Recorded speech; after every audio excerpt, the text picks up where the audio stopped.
Hallo und herzlich willkommen zu einer neuen Ausgabe des Cube Talks. Mein Name ist Paul Andreas, ich bin Redakteur beim Cube Magazin. Heute sind wir zu Gast im Molteni Flagship Store hier in Düsseldorf bei Treutlein. Heute Abend gab es hier einen Diskurs mit dem bekannten französischen Möbeldesigner Christophe Delcourt, der hier seine neueste Kollektion für den bekannten italienischen Luxusmöbelhersteller Molteni präsentiert hat. Christophe Delcourt gilt seit Ende der 90er Jahre als ein wichtiger Exponent des französischen Möbeldesigns, vor allem auch, weil er eine Tradition fortführt, die es wahrscheinlich in keinem anderen Land gibt, nämlich die von Gestaltern, die sozusagen in einen sehr intensiven Dialog mit Manufakturen und Handwerkern treten und dabei nach außerordentlicher Perfektion auch streben. Diesen Manufakturansatz in kleinen, oft limitierten Stückzahlen, den hat er in seiner Delcourt-Kollektion in seiner Pariser Galerie seit 1995 perfektioniert und immer weiterentwickelt. Mit eigenen Möbelstücken, aber eben auch von anderen Designern und als Kurator und auch Herausgeber. Seit einigen Jahren ist er aber auch für unterschiedliche internationale Hersteller tätig, zuletzt zum Beispiel für Minotti, für Roche-Beaubois oder Pierre Frey oder eben auch ganz aktuell für Molteni. Bienvenue dans notre format de conversation Cube Talk ici à Düsseldorf. Bonsoir Christophe. Bonsoir et merci. Comment est-ce que la collection actuelle avec le fabricant italien de mobilier Molteni a vu le jour? Alors c'est un peu un concours de beaucoup de circonstances. Ah oui. Donc on a commencé une collaboration d'une première collection qui a été présentée en avril de cette année 2025. Et donc on a fait connaissance en 2024, juste une petite année avant. Et en fait, voilà, c'est plusieurs personnes qui ont évoqué mon nom. Donc évidemment le directeur artistique Vincent Van Duysen. Et aussi, ce qui est intéressant, on va parler souvent de cette histoire-là, c'est une personne dans l'atelier, qui travaille à l'atelier, qui dirige les prototypistes, qui est venu voir mon travail, qui l'a vu, qui en a parlé. Donc voilà, c'est une combinaison de choses. Et puis aussi, aujourd'hui, avec les réseaux sociaux, tout le monde voit ce que vous faites. C'est l'avantage. Donc voilà, c'était un moment, c'était le moment de se rencontrer, le moment de discuter en tous les cas de ce qui était possible d'envisager ensemble. Ah oui. Vous avez contribué à la collection actuelle de Molteni en créant des canapés, des fauteuils, des tables et des tables d'appoint.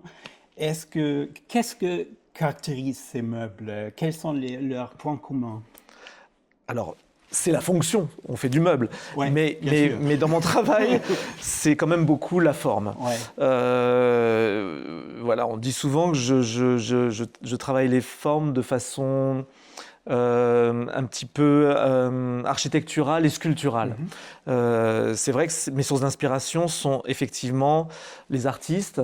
J'aime beaucoup l'architecture, donc je regarde énormément. Voilà, je me balade, je lève le nez, j'ouvre les yeux et je vois des détails qui m'intéressent. Donc c'est aussi beaucoup d'années de travail et beaucoup d'années où il a fallu prendre de l'assurance.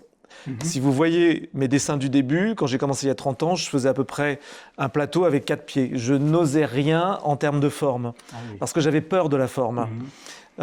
Et au fur et à mesure où, évidemment, on vous donne un retour plutôt positif de ce que vous faites, vous dites, bon alors, la prochaine fois, je fais quelque chose de plus expressif ou j'ose une nouvelle direction. Et c'est toujours ce qui m'a intéressé, c'est d'aller découvrir des choses que je n'avais pas essayées auparavant. Et donc, quand je me suis un peu libéré, je me suis dit que c'est pas grave, on pouvait se détacher un tout petit peu de la fonction et arriver à travailler la forme pour qu'elle soit poétique, qu'elle touche. C'est pas une forme pour de l'effet. C'est vraiment une forme pour accrocher la lumière, pour mettre en valeur un détail, un savoir-faire. Donc c'est pas gratuit non plus la forme. Il faut que ça soit un élément de jonction entre beaucoup de choses. Ouais. Oui, non, c'est absolument intéressant.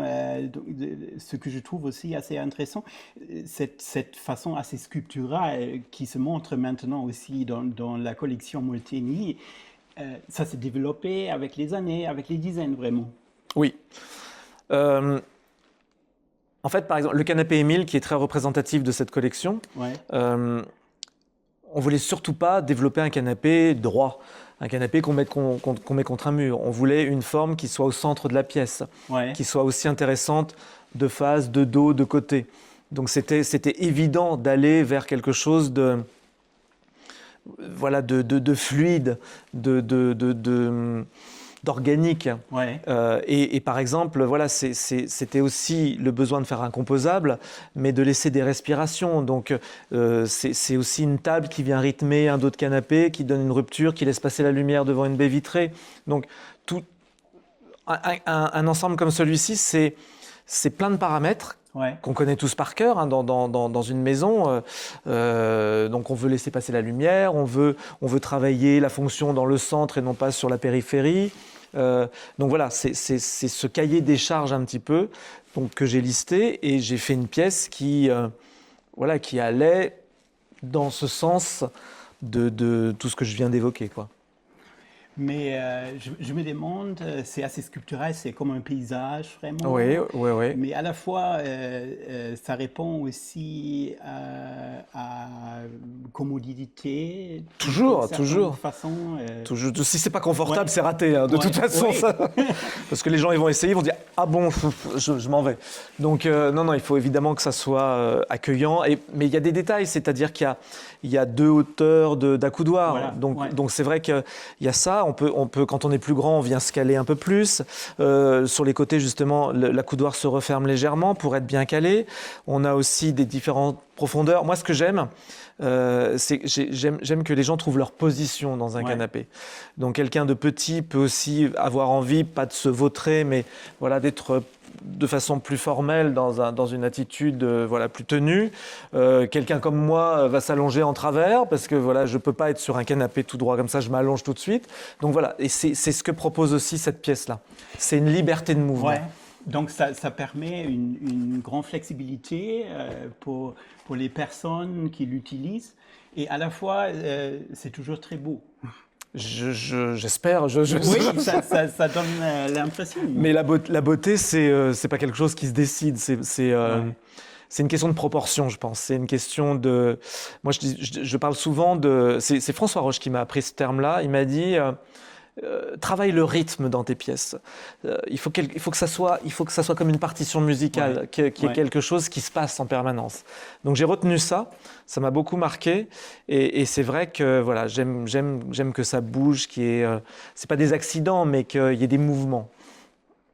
Oui, et à la fois il y a cette modularité, donc c'est possible de l'arranger d'une façon comme on veut, et ça reste toujours très proportionnel, très, très beau, je dois dire. Ce qui n'est pas évident parce que vous avez un côté avec un dossier bas, l'autre côté le dossier haut, donc effectivement il faut que les choses puissent se retrouver à un moment donné.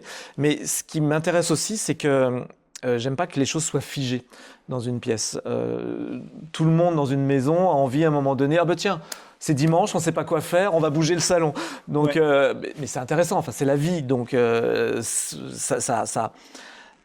moi, j'ai toujours ces éléments en tête. Voilà, on peut emmener son canapé, on peut le bouger, on peut retransformer sa pièce en voyant différemment l'élément qu'il constitue. Donc, voilà, c'est tous ces paramètres aussi qui sont à prendre en compte. Ouais.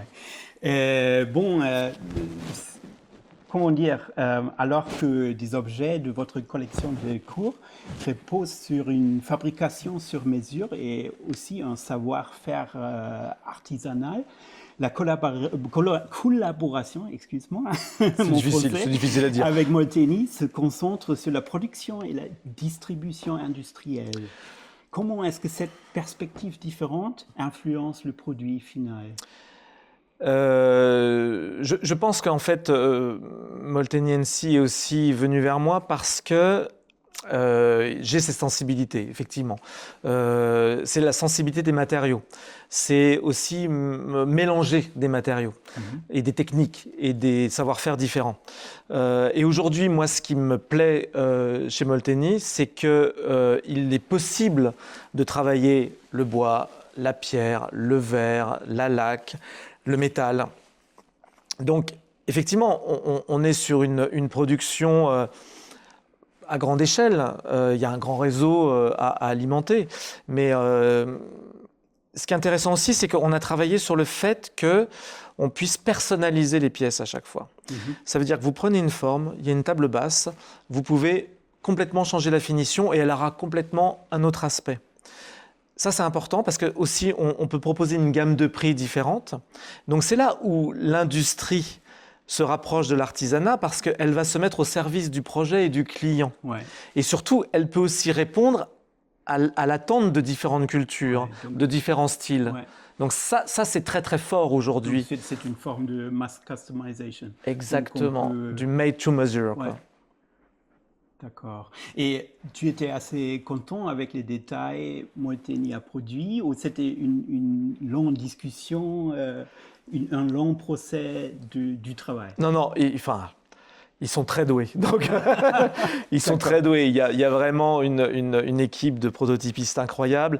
Et le mot qui est revenu vraiment toute cette année de collaboration sur la première collection, c'est il faut que tu challenges l'entreprise ou les équipes en tous les cas.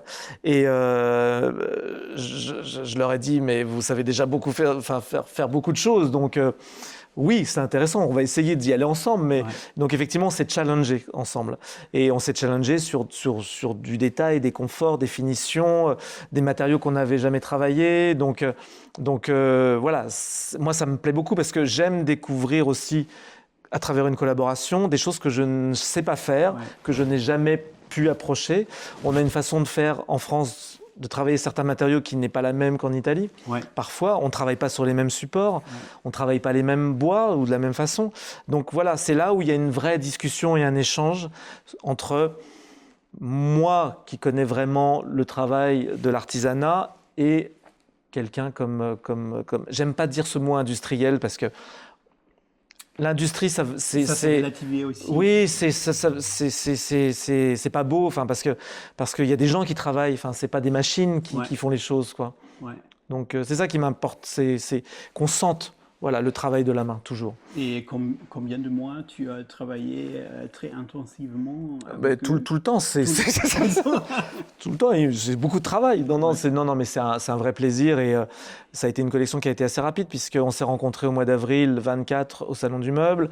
Moi, j'ai présenté les premiers dessins en juin. Ils ont démarré tout de suite. J'ai eu une carte blanche. Donc, en fait, ce qui est incroyable, c'est que cette maison m'a fait confiance et j'ai eu vraiment une ouverture d'esprit formidable. Donc, j'ai pu m'exprimer et ils ont suivi. Donc, c'est là où... En fait, ils travaillent comme une petite structure, alors qu'ils sont gigantesques. Mais c'est une prise de risque, c'est un pas vers l'inconnu. Et moi, j'admire ça. Donc, c'est très, très, très... Donc, tu as des bons souvenirs, de toute façon. Que des bons souvenirs, parce que c'est aussi une entreprise familiale. Donc, quand vous êtes en face de M. Molteni, M. Carlo Molteni, vous avez l'histoire du design qui est devant vous. Il est là à tous les étapes de prototypage, il regarde tous les dessins, donc il participe. C'est l'histoire de la maison. Donc, Mais oui, à propos de Carlo Molteni, est-ce que tu es aussi plongé vraiment dans le ADN du Molteni très profondément? Je ne sais pas, il faudrait leur demander. parce que je pense que j'ai ma personnalité et je garde ma personnalité. Mais c'est vrai que quand on travaille avec une entreprise comme celle-ci, vous ne pouvez pas ignorer ce qui a été fait au départ, c'est 90 ans de design avec des collaborations extraordinaires. Donc voilà, je suis comme un enfant devant un dessin animé, quoi. J'observe, je regarde, je suis ébloui. Mais en même temps, voilà, il faut s'inscrire dans l'histoire actuelle en tenant compte du travail de Gio Ponti, des rééditions, de toutes ces signatures. Mais en fait, c'est une approche qui est pour moi pas trop compliquée non plus parce que, je vous dis, j'aime que les gens s'approprient aussi des pièces de Ponti et je serais très fier que les miennes côtoient celles-ci. Donc en fait, j'ai pas j'essaie pas de faire un total look, j'essaie pas d'imposer mon écriture. Ouais. Moi, ce qui me plaît, c'est que les gens ont le choix et sont à eux de raconter après leur propre histoire et de définir leur propre univers. Ouais. On leur donne des clés, on leur donne des éléments. Ce qui est assez intéressant, j'ai regardé il y a, je ne sais pas, une très large série des tissus et des couleurs pour La collection? la Ouais, collection. ouais, ouais. Tu as choisi. Oui, tout à fait, tout à fait. Il y a une équipe qui Ouais. fait du développement textile, donc pareil, qui est toujours impliquée tout le long du processus. Ouais. Et donc on produit spécialement des tissus pour un type de forme, parce que vous ne oui. pouvez pas non plus travailler Ouais. n'importe quelle qualité sur des formes très, très rondes, parce qu'il faut toujours un minimum de couture, parce que je n'aime pas les coutures, c'est pas, Ouais. voilà, donc il faut pas qu'on voit le travail. La beauté d'une pièce, c'est sa fluidité, c'est son évidence, mais il ne faut pas qu'on voit le labeur en fait. Ouais. Ouais. Donc oui, il y a une équipe pour le sourcing et la production des tissus, pour les tapis, pour le stylisme. Enfin, c'est vraiment... Non, c'est... En fait, Très élaboré. c'est surtout l'idée de penser un lifestyle. Ouais. Aujourd'hui, je pense que l'époque a beaucoup changé et on ne vient pas demander à un designer juste de dessiner une pièce. On vient lui demander de s'exprimer sur un ensemble, sur une vision. Et c'est vrai qu'aujourd'hui, quand vous rentrez dans les magasins Molteni, vous êtes séduit par un ensemble, des proportions, une architecture, des matériaux. Et tout ça se mélange. Et en fait, ce qui fait que les gens peuvent s'approprier davantage, je trouve, juste une pièce de mobilier pour le coup, parce qu'ils ont une projection, ils ont une proportion, une idée des proportions, ils voient comment la lumière résonne, passe. Donc il y a un très beau travail qui est fait aussi dans les magasins pour ça. Donc c'était vraiment une collaboration par la lettre, on peut dire, avec Molteni et toi. Par la lettre, ça veut dire quoi? Oui, très intensif. Oui, parce que, mais en même temps, c'est fluide, c'est très simple, c'est évident. Enfin voilà, c'est pour ça que c'est une belle collaboration et parce que voilà, il y a pas, on fait pas du jus de crâne. Oui, d'accord. Ce qui est intéressant, tu as parlé qu'il faut faire toujours un certain univers des objets. Est-ce que ça convient aussi avec ton tradition personnelle français ensembliste? Bien sûr, ensemblier. Alors, pardon, Ensemblier. excuse-moi de te reprendre. Oui, non. C'est très impoli de ma part, mais en tous les cas, voilà, c'est effectivement notre histoire un peu autour des arts décoratifs. Ouais. Donc oui, et comme je vous l'ai dit tout à l'heure, on n'a pas de, comment dire, on n'a pas de barrière en fait presque là-dedans. C'est que on peut mélanger des époques, on peut mélanger des styles, on peut mélanger des matériaux. Donc oui, je suis assez, enfin. Les Français ont cette faculté d'autonomie parce qu'il y a cette culture, mais effectivement, je pense qu'ils osent et ils se disent tous même un peu qu'ils sont ensembliers. Ah oui. Donc voilà, on est un peu sûrs de nous, les Français. Bon, tu n'as pas suivi vraiment le chemin classique. Tu n'es pas un designer éduqué, on peut dire. Tu es autodidacte. Tu étais un acteur. Ouais, j'ai fait beaucoup de choses. J'ai fait beaucoup de choses. Ouais. Ah oui, encore plus. Mais encore plus que ça, oui. Mais je dis toujours que je n'ai pas effectivement appris à être designer. Je ne suis pas allé à l'école, mais je suis devenu designer parce que j'ai vraiment appris mon métier par la rencontre. C'est toutes les rencontres, surtout avec des artisans, des gens qui ont, que je suis allé voir, j'ai dit, voilà, je vous montre un dessin, est-ce que vous avez envie de travailler avec moi? Est-ce que vous pouvez m'apprendre des choses? J'ai envie de savoir comment on travaille une pièce de bois pour créer un assemblage, pour que ça tienne, comment on fabrique une chaise, comment on travaille la pierre, comment on travaille le bronze. Il y a quelques années, je n'avais aucune idée de comment on travaillait tous ces matériaux. Donc, de la matière, tu as vraiment et l'homme, appris. La matière et l'homme, l'homme qui fabrique, l'homme qui produit. Donc c'est là où j'ai fait mon apprentissage. Et à partir de là, quand vous savez comment les choses se construisent, vous pouvez dessiner, me semble-t-il. C'est mon approche en tous les cas. Non, c'est assez intéressant, mais à la fois je me demande aussi, est-ce qu'il y a une certaine relation et un certain lien avec le théâtre dans ton travail? Oui, parce que donc j'ai fait des études agricoles. Après, comme mes parents n'étaient pas agriculteurs, j'ai pas pu m'installer. Ah, encore plus agriculture. Donc agriculture, Ah voilà. oui, d'accord. Vraiment mon seul diplôme Ah à oui, l'école, d'accord. j'ai un diplôme agricole. Donc j'ai appris beaucoup de choses, voilà, en travaillant la terre. Mais après je suis revenu à Paris. Et là j'ai commencé effectivement, j'ai fait le cours Florent. Et au cours Florent, c'est une école d'acteurs assez réputée à Paris. Ouais. Mais on faisait des ateliers, c'est-à-dire qu'on apprenait, enfin on choisissait un texte et on le mettait en scène. Et donc ça veut dire qu'on pouvait jouer dans la pièce en tant qu'acteur, mais on était aussi metteur en scène, décorateur, Ah oui. éclairagiste, on faisait Ouais. tout. Universaliste. Et ça Ouais. c'était ça m'a beaucoup marqué. Et c'est là où j'ai pris conscience de ce qu'était une architecture, l'importance de la lumière sur une pièce, l'importance de la pièce elle-même. C'est-à-dire que quand vous avez un texte où vous avez juste un acteur qui est assis sur une chaise, quelle chaise on va mettre sous les fesses de l'acteur, et il va y avoir une interaction entre l'acteur et la chaise. Donc c'est là où il a fallu imaginer des choses, donc ce qui fait que j'ai eu envie de dessiner une chaise pour ça. Donc, tous tes objets mobiliers, ils sont aussi, dans une façon, des caractères. Oui, comme un personnage, quoi, Un en quelque personnage. sorte.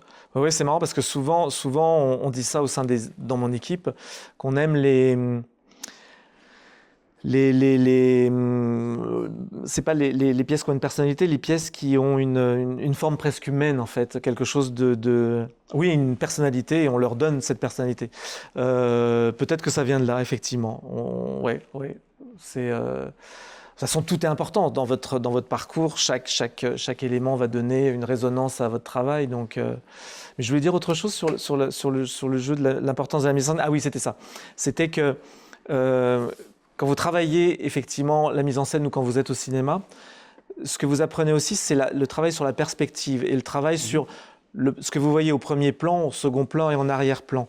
Et en fait, le théâtre ou le cinéma m'a vraiment appris ce regard-là. Ce regard scénographe. Ce regard, voilà, ce regard. Et moi, c'est vrai que j'ai toujours été fasciné par des réalisateurs comme David Lynch, par exemple, qui ont beaucoup travaillé sur l'ensemble, sur la façon dont la caméra traverse des pièces et des volumes. Ouais. Donc, Ouais. voilà, ça m'a inspiré énormément, oui. Ces plans successifs et l'importance de chaque moment qu'on traverse. Grand merci, Christophe. J'étais très bavard. Non, pas du tout. C'était tout à fait intéressant. Merci à toi.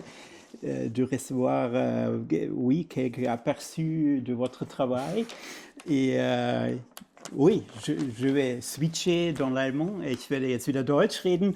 Ja, das war eine weitere Ausgabe unseres Cube Talks hier im Molteni Flagship Store in Düsseldorf. Wir hatten Christophe Delcourt, den französischen Designer, zu Gast. Ich hoffe, es hat Spaß gemacht, uns zuzuschauen und ein bisschen was zu erfahren über seine Arbeit und auch seine Arbeitsweise.